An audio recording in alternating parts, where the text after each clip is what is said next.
नमस्कार बंधुरा RRG cooking चैनेले आपनादेर सबाइके स्वागत। आजके निये हाजिर हये गेलाम चुनो माछेर झाल चच्चड़ी रेसिपि निये। जारा चुनो माछ भालोबासेन आजकेर रेसिपिटा तादेर जोन्नो।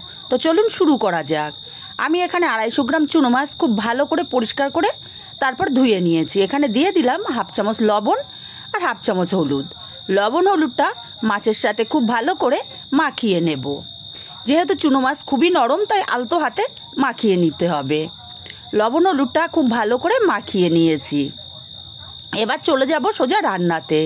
একটা কড়াই গরম করে দিয়ে দেব এখানে 2 চামচ পরিমাণে সরষের তেল। তেলটাকে গরম করে নিয়ে দিয়ে দেব এখানে অল্প একটু লবণ, যাতে মাছগুলো কড়ার গায়ে লেগে না যায়। আর আমার কড়াইটা একদমই নতুন, তার জন্য লবণটা অবশ্যই দেওয়ার দরকার ছিল। তেলটাকে ভালো করে ছড়িয়ে আমি এখানে মাছগুলোকে দিয়ে দিলাম। এই রকম নতুন কড়াইতে রান্না করতে গেলে মাছ কিন্তু লেগে যাওয়ার সম্ভাবনা থাকে, কারণ কড়াইটা একটু ধারদার থাকে, তাই মাছগুলো লেগে যেতে পারে। আমি মাছগুলো এক পিঠ ভাজা হলে আরেক পিঠ উল্টে দেব। উল্টে পাল্টে দিয়ে মাছগুলোকে হালকা লাল করে ভেজে নেব।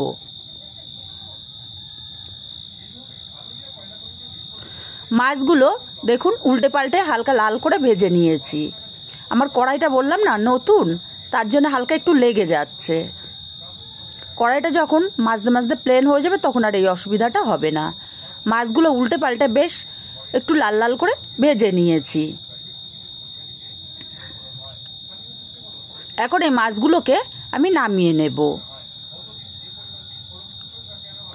মাছগুলো নামিয়ে একই কড়াইতে আমি দিয়ে দেব আর 2 চামচ সরষের তেল। তেলটাকে গরম করে এখানে সামান্য একটু পাঁচফোড়ন দিয়ে দিলাম আর দেব পেঁয়াজ কুচি। আমি এখানে 2টো পেঁয়াজ কুচি করে নিয়েছিলাম।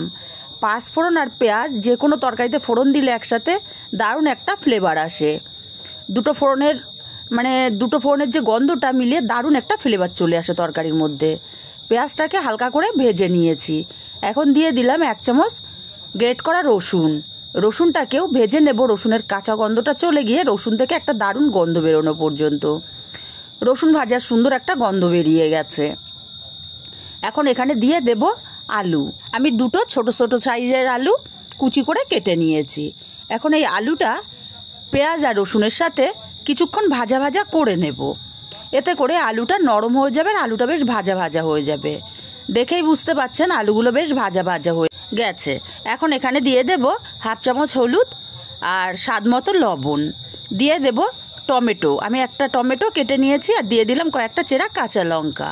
আর দিয়ে দেব ঝালের জন্য হাফ চামচ লঙ্কার গুঁড়ো, হাফ চামচ ধনে গুঁড়ো। সব কিছু দিয়ে আলুটাকে আরও কিছুক্ষণ কষিয়ে নেব।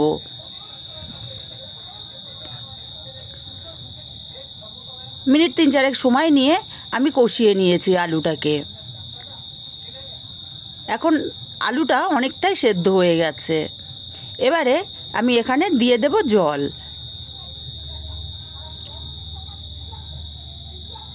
জলটা খুব বেশি দেব না, কারণ আলুটা অনেকটাই সেদ্ধ হয়ে গেছে।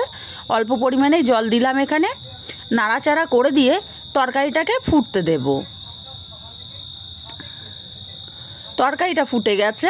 একটু নাড়াচাড়া করে দিয়ে এখানে ভেজে রাখা মাছগুলোকে দিয়ে দিতে হবে। মাছগুলো দিয়ে নাড়াচাড়া করে আমি আরও 3-4 মিনিট ফুটিয়ে নেব।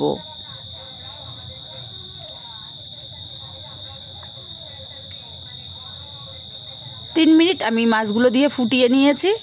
তরকারিটা আমার পারফেক্টভাবে রেডি হয়ে এসছে। তবে এখানে আমি সামান্য একটু ভাজা জিরের গুঁড়ো অ্যাড করব। আপনারা চাইলে ধনেপাতা কুচিটাও দিতে পারেন। আমার কাছে এই মুহূর্তে ধনেপাতা কুচি ছিল না, তাই আমি দিইনি। আপনারা অবশ্যই দিতে পারেন।